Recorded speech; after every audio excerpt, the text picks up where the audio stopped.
아버지 하나님 감사합니다. 거룩한 수요일 우리 하나님과 함께 성도들이 모여 예배합니다. 온라인 예배위원이 주님께서 소통하여 주시고 축복하여 주시옵소서. 오늘도 기도하긴 성도들의 기도를 들으시는 주여 특별히 간청합니다. 오늘은 우리 교회 아이들이 입시를 치르는 아이들이 예비 소집 갔다 온 날입니다. 이제 내일 하나님 이 아이들이 어려운 수능 앞에 시험을 보게 됩니다. 떨지 않게 하시고 지혜롭게 하시고 성령께서 폭풍처럼 함께 하셔서 든든하게 시험 보고 나오게 하여 주시옵소서. 이를 위해 기도하는 성도들의 가정들 축복하시고 온 교회가 간절한 마음으로 기도하니 주여 이들이 수고한 것을 헛되이 하지 않도록 축복하시고 짓지 않은 집을 지을 수 있는 능력도 더하여 주시옵소서. 오늘도 하나님께서 함께 하시고 이 예배를 통하여 말씀과 찬송으로 영광 받으시며 이 예배를 통하여 온 교회가 은혜 받게 해 주시옵소서. 고마우신 예수님의 이름으로 간절히 기도하옵나이다. 아멘. 사도신경. 나는 전능하신 아버지 하나님, 천지의 창조주를 믿습니다. 나는 그의 유일하신 아들, 우리 주 예수 그리스도를 믿습니다. 그는 성령으로 잉태되어 동정녀 마리아에게서 나시고 본디오 빌라도에게 고난을 받아 십자가에 못 박혀 죽으시고 장사된 지 사흘 만에 죽은 자 가운데서 다시 살아나셨으며 하늘에 오르시어 전능하신 아버지 하나님 우편에 앉아 계시다가 거기로부터 살아있는 자와 죽은 자를 심판하러 오십니다. 나는 성령을 믿으며 거룩한 공교회와 성도의 교제와 죄를 용서받는 것과 몸의 부활과 영생을 믿습니다. 아멘. 찬송가 400장 함께 찬양 드리겠습니다.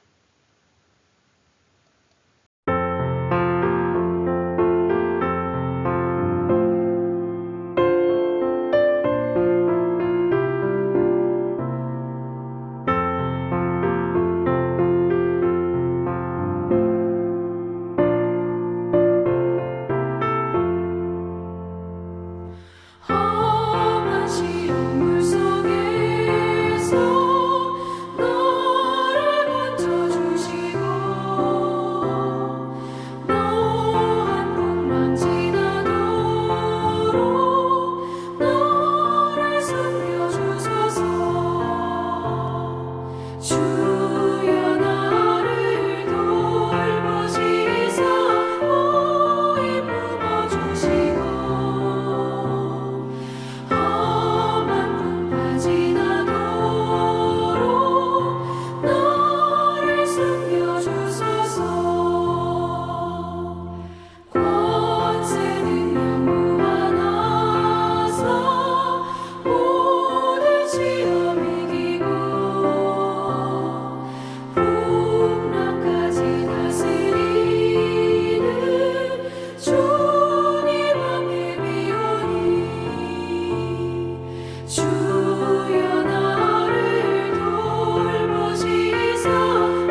하나님 말씀 사무엘하 21장 1절에서 14절, 사무엘하 21장 1절에서 14절 말씀입니다.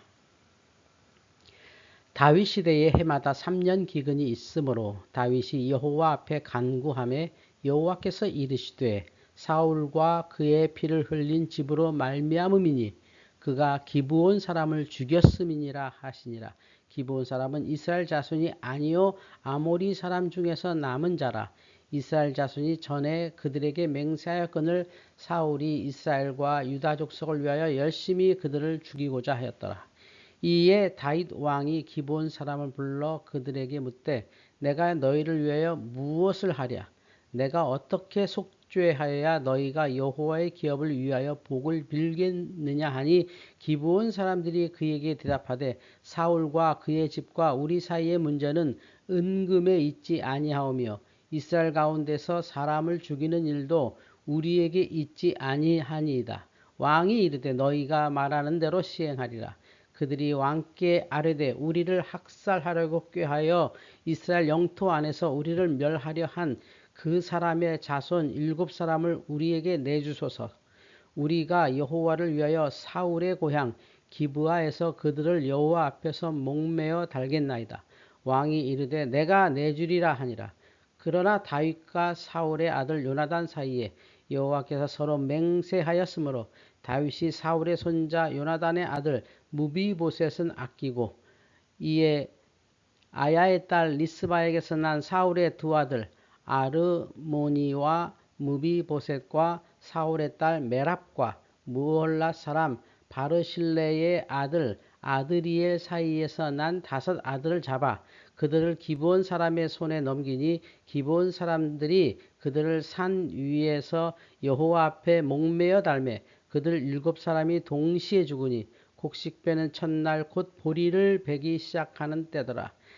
아야의 딸 리스바가 굵은 배를 가져다가 자기 위에 펴고 곡식 베기 시작할 때부터 하늘에서 그 시체 위에 비가 쏟아지기까지 그 위에서 낮에는 공중의 새가 그 시체 위에 앉지 못하게 하고 밤에는 들짐승이 범하지 못하게 하니라.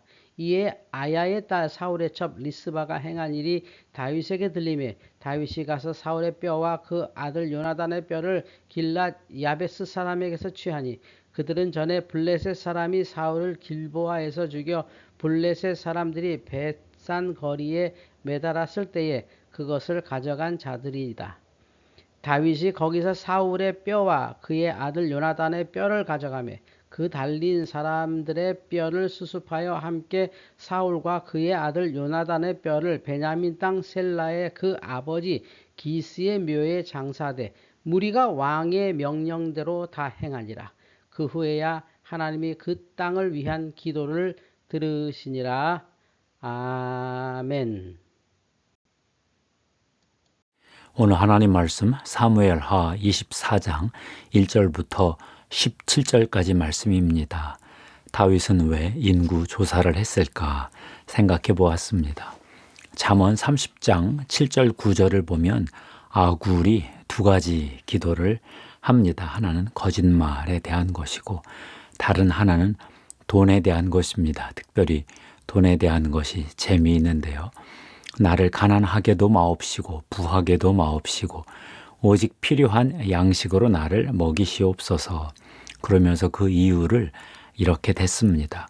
혹 내가 배불러서 하나님을 모른다 여호와가 누구냐 할까 하오며 혹 내가 가난하여 도둑질하고 내 하나님의 이름을 욕되게 할까 두려워함이니이다. 읽을 때마다 웃음이 나옵니다. 놀라운 지혜이지요. 그런데 사실 아굴의 잠언처럼 기도하는 사람은 많지 않습니다. 우리는 일단 축복을 받고 싶어 합니다. 하나님께 복받기 위해 별의별 기도를 다 하지요. 그런데 문제가 있습니다. 하나님께 축복받고 나서 오히려 심판을 자초하는 일이 자주 일어나는데요. 오늘 다윗 왕이 그런 함정에 빠졌습니다. 사무엘하 24장 1절입니다. 여호와께서 다시 이스라엘을 향하여 진노하사 그들을 치시려고 다윗을 격동시키사 가서 이스라엘과 유다의 인구를 조사하라 하신지라. 다윗이 요압 장군에게 인구 조사를 명령했습니다. 사무엘하 24장 2절입니다. 이에 왕이 그 곁에 있는 군 사령관 요압에게 이르되 너는 이스라엘 모든 지파 가운데로 다니며 이제 단에서부터 브엘세바까지 인구를 조사하여 백성의 수를 내게 보고하라 하니 요압이 반대하는데도 다윗은 밀어붙였습니다. 평소에 다윗같이 않지요. 거의 10달 걸렸습니다. 인구가 얼마나 되었을까요? 전쟁에 나가 싸울 수 있는 군대가 130만이나 되었습니다. 이스라엘이 이렇게 강대국이 되었습니다. 거대한 제국은 아니지만 대단한 강국입니다. 그래도 다윗은 기도하는 사람이었습니다. 하나님의 영이 자책감을 주었지요. 다윗은 죄를 깨닫고 용서를 간구했습니다. 큰 죄를 범하고 미련한 짓을 했다고 고백했습니다. 사무엘하 24장 10절입니다. 다윗이 백성을 조사한 후에 그의 마음에 자책하고 다윗이 여호와께 아뢰되 내가 이 일을 행함으로 큰 죄를 범하였나이다. 여호와여 이제 간구하옵나니 종의 죄를 사하여 주옵소서. 내가 심히 미련하게 행하였나이다 하니라. 다윗에게는 선견자 갓도 있었습니다. 하나님의 말씀이 선견자 갓에게 임했습니다. 세 가지 심판 중에서 한 해를 택하라 하셨습니다. 7년 기근이냐, 석 달 도망자 생활이냐, 3일 전염병이냐. 다윗은 심각한 고통에 빠졌습니다. 그래도 하나님의 긍휼을 의지하고 전염병을 선택했습니다. 여호와께서는 긍휼이 크시니 우리가 여호와의 손에 빠지고 내가 사람의 손에 빠지지 아니하기를 원하노라. 14절이지요. 어찌 되었을까요? 나라 남쪽 끝에서 북쪽 끝까지 7만 명의 백성이 죽었습니다. 천사가 예루살렘을 치려고 하는 순간 하나님이 족하다 이제는 내 손을 거두라 말씀하셔서 7만 명으로 끝났습니다. 더 많이 죽을 수 있는 상황이었지요. 무섭습니다. 다윗은 왜 인구 조사를 하고 심판을 자초했을까요? 사무엘하 24장 1절에 암시가 있습니다. 여호와께서 다시 이스라엘을 향하여 진노하사 그들을 치시려고 라는 말씀이 그 단서인데요. 이스라엘 백성이 전반적으로 하나님이 보시기에 진노를 살 만한 상태다라는 것입니다. 아마도 다윗 왕과 왕의 용사들과 함께 전쟁에서 계속 이기자 백성들의 마음이 좀 높아진 것 같습니다. 전쟁에서 계속 승리하니까 강대국 코스프레를 한 것 같아요. 우리가 블레셋을 이겼다. 이스라엘도 대단한 강국이 되었다. 우리 주변에 우리보다 더 강한 나라 없다. 애굽도 옛날의 애굽이 아니다. 옛 바벨론 지역도 그저 그렇다. 그러면서 마음이 교만해진 듯합니다. 축복의 역설이지요. 승리하고 마음이 교만해집니다. 축복받고 마음이 높아집니다. 그렇게 되면 당연히 마음이 하나님으로부터 멀어지지요. 하나님 없이도 계속 잘 살 수 있을 것 같은 마음이 들어옵니다. 나라 전체가 이 지경이 되니 하나님이 진노하셨습니다. 결국 하나님은 다윗에게 인구조사를 하게 할 마음을 불어넣으셨습니다. 다윗의 마음을 격동시키셨다 했지요. 다윗의 마음을 방방 뜨게 한 것입니다. 사무엘하 24장 1절을 자세히 읽어보면 그 뜻이 분명히 드러납니다. 여호와께서 다시 이스라엘을 향하여 진노하사 그들을 치시려고 다윗을 격동시키사 가서 이스라엘과 유다의 인구를 조사하라 하신지라. 백성의 마음이 높아지고 교만해졌을 때 다윗만이라도 겸손을 유지했으면 얼마나 좋았겠습니까? 다윗도 성공의 역설, 축복의 역설을 피해가지 못했습니다. 하나님이 인구조사를 하라는 마음을 주실 때 한 번 더 여쭈어 보았으면 얼마나 좋았을까요? 하나님, 왜 인구조사를 하라 하십니까? 지금껏 하나님이 승리하게 해주셨는데 저는 군대 수보다 하나님을 더 의지합니다. 전쟁에서 이기고 짓고 하는 것이 수의 많고 적음에 달려있지 않습니다. 제가 힘이 있어 골리앗을 이겼겠습니까? 제 군대가 많아 블레셋을 이겼겠습니까? 다 하나님이 전략을 주셔서 이긴 것 아닙니까? 하나님이 다 이기신 것입니다. 저는 주님 뒤따라 다닌 것밖에 한 일이 없습니다. 이랬으면 얼마나 좋았을까요? 잠언 29장 23절 말씀입니다. 사람이 교만하면 낮아지게 되겠고 마음이 겸손하면 영예를 얻으리라. 16장 18절은 이렇게 말합니다. 교만은 패망의 선봉이요 거만한 마음은 넘어짐의 앞잡이니라. 하나님의 축복을 받고 교만해져서 망하는 일은 역사에서 너무 흔한 일입니다.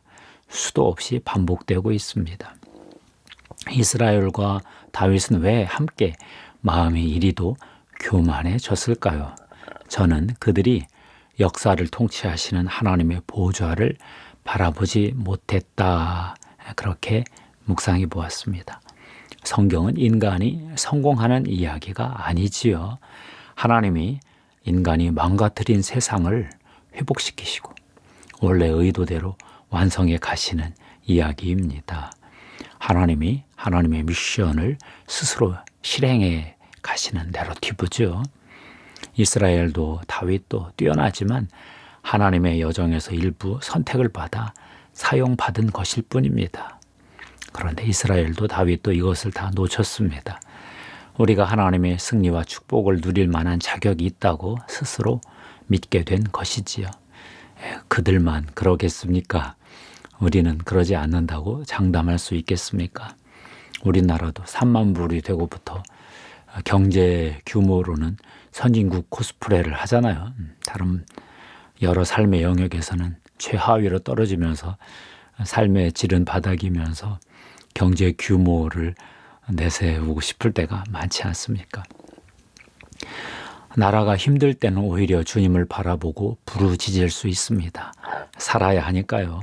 그런데 나라가 부강해지면 강국이 되게 해주신 하나님을 바라보기가 어렵습니다. 우리 스스로 대견하고 자랑스럽고 다른 나라 멸시까지 합니다. 일제 식민지 때 우리 교회는 얼마나 간절히 기도했을까요? 6.25 때 낙동강 전선까지 밀렸을 때 교회가 얼마나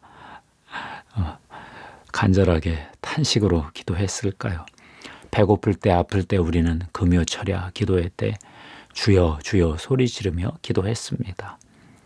부자 3대 가기 힘들다는 말이 있지요. 권불 10년, 10년간은 권력도 없다 하는 말도 있고요. 다 사실입니다. 세상 사람들만 그러는 것이 아닙니다. 교회도 그러는 것 같습니다. 너무 곤핍해서 간절히 기도해서 축복을 받지요. 그런데 축복받은 후 겸손을 유지하기가 정말 쉽지 않습니다. 명예가 불명예로 끝나는 일이 너무 많습니다. 예수 그리스도는 다윗과 같지 않으셨습니다. 예수 그리스도는 인간이 망가뜨린 세상을 회복하기 위한 아버지 하나님의 뜻을 알고 이 땅에 오셨습니다. 항상 여호와 하나님 아버지를 바라보고 사셨습니다. 요한복음 5장 19절입니다. 그러므로 예수께서 그들에게 이르시되 내가 진실로 진실로 너희에게 이르노니 아들이 아버지께서 하시는 일을 보지 않고는 아무것도 스스로 할 수 없나니 아버지께서 행하시는 그것을 아들도 그와 같이 행하느니라. 판단할 일이 있어도 항상 하나님 아버지께 뜻을 구했습니다. 요한복음 5장 30절입니다. 내가 아무것도 스스로 할 수 없노라. 듣는 대로 심판하노니 나는 나의 뜻대로 하려 하지 않고 나를 보내신 이의 뜻대로 하려 함으로 내 심판은 의로우니라. 항상 하늘 아버지를 바라보고 사시니 항상 기도하셨습니다. 새벽 미명에 일어나 기도하셨지요. 마가복음 1장 35절입니다. 새벽 아직도 밝기 전에 예수께서 일어나 나가 한적한 곳으로 가사 거기서 기도하시더니 치유 사역을 하고 나시면 혼자 조용한 곳으로 물러가셨습니다. 누가복음 5장 16절이지요. 예수는 물러가사 한적한 곳에서 기도하시니라. 12 제자를 선택하는 일은 너무 중요해서 하늘 아버지의 제가를 얻기 위해 하룻밤 철야 기도를 하셨습니다. 누가복음 6장 12절이지요. 이때 예수께서 기도하시러 산으로 가사 밤이 새도록 하나님께 기도하시고 다락방에서 최후의 만찬을 마치시고 십자가를 지실 준비를 하기 위해 습관을 따라 감람산으로 가셨습니다. 누가복음 22장 39절인데요. 예수께서 나가사 습관을 따라 감람산에 가심에 제자들도 따라갔더니 감람산에 기도하러 한두 번 가신 것이 아니라는 거지요. 다행히 다윗이 겸손한 마음을 회복했습니다. 하나님께 간절히 기도했습니다. 17절입니다. 다윗이 백성을 치는 천사를 보고 곧 여호와께 아뢰어 이르되 나는 범죄하였고 악을 행하였거니와 이 양무리는 무엇을 행하였나이까 청하건대 주의 손으로 나와 내 아버지의 집을 치소서 하니라. 하나님도 용서하셨습니다. 갓에게 아라우나의 타작마당에서 제단을 쌓으라는 말씀을 주었습니다. 18절입니다. 이날에 갓이 다윗에게 이르되 그에게 아뢰되 올라가서 여부스 사람 아라우나의 타작마당에서 여호와를 위하여 제단을 쌓으소서 하매 다윗은 아라우나에게 은 50세겔을 주고 타작마당과 소를 사서 단을 쌓고 번제를 드렸습니다. 그제서야 전염병이 그쳤습니다. 다윗의 마음이 얼마나 녹았을까요? 하나님 앞에서 자신이 얼마나 참 연약한 자인지 무익한 자인지 실감했을 것 같습니다.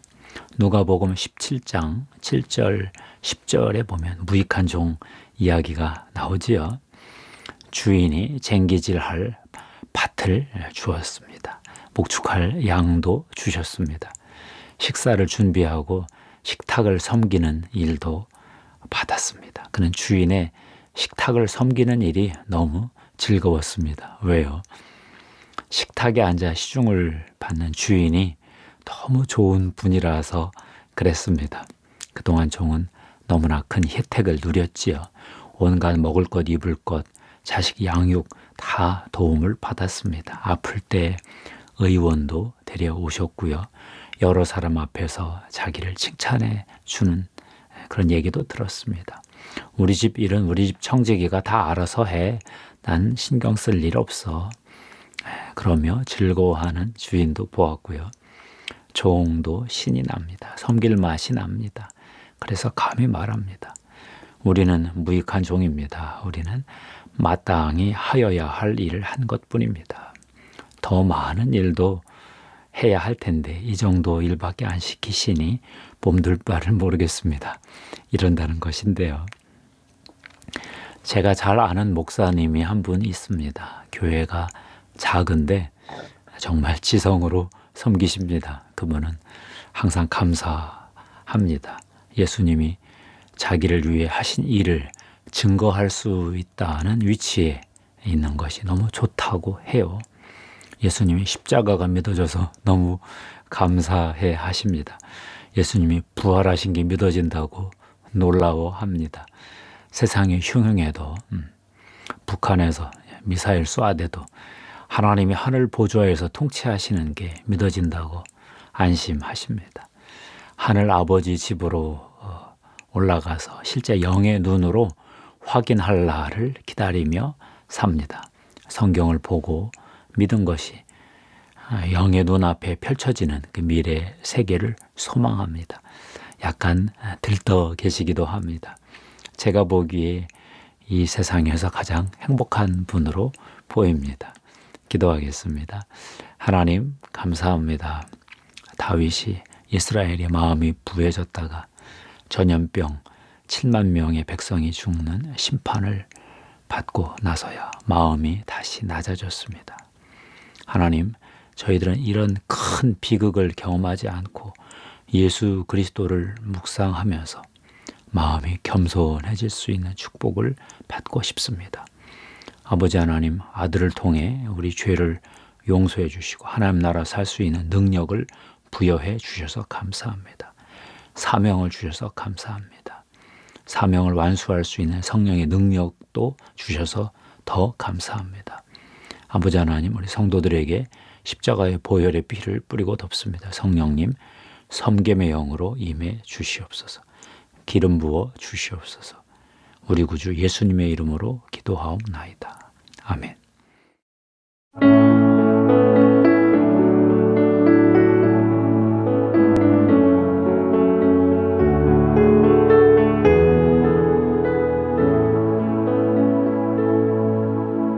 너의 하나님 여호와가 너의 가운데 계시니 그는 구원을 베푸실 전능자시라.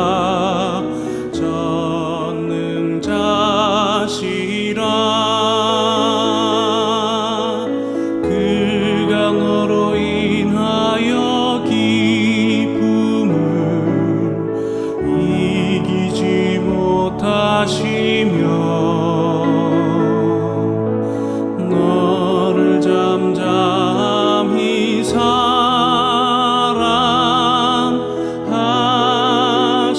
사랑하시며 즐거이 부르며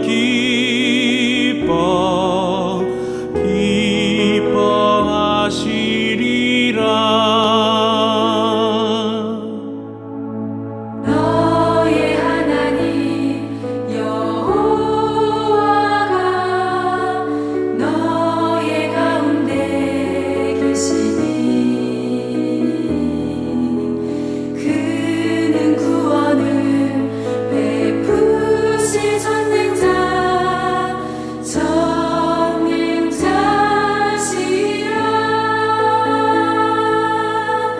그가 너로 인하여 기쁨을 이기지 못하시며 너를 잠잠히 사랑하시며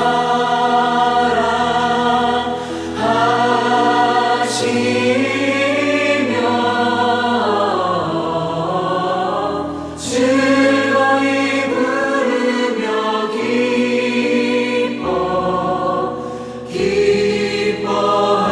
기뻐하시리라. 그가 너로 인하여 기쁨을 이기지 못하시며 너를 잠잠히 사랑하시며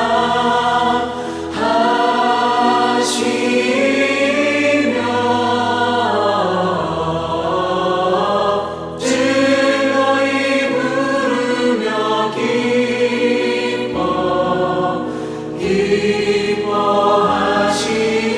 기뻐하시리라. 즐거이 부르며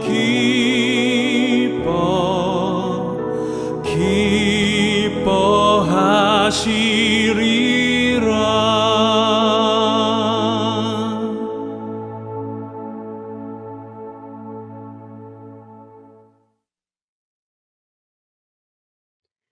이제 주기도문으로 수요예배 마치겠습니다. 하늘에 계신 우리 아버지, 아버지의 이름을 거룩하게 하시며 아버지의 나라가 오게 하시며 아버지의 뜻이 하늘에서와 같이 땅에서도 이루어지게 하소서. 오늘 우리에게 일용할 양식을 주시고 우리가 우리에게 잘못한 사람을 용서하여 준 것 같이 우리 죄를 용서하여 주시고 우리를 시험에 빠지지 않게 하시고 악에서 구하소서. 나라와 권능과 영광이 영원히 아버지의 것입니다. 아멘.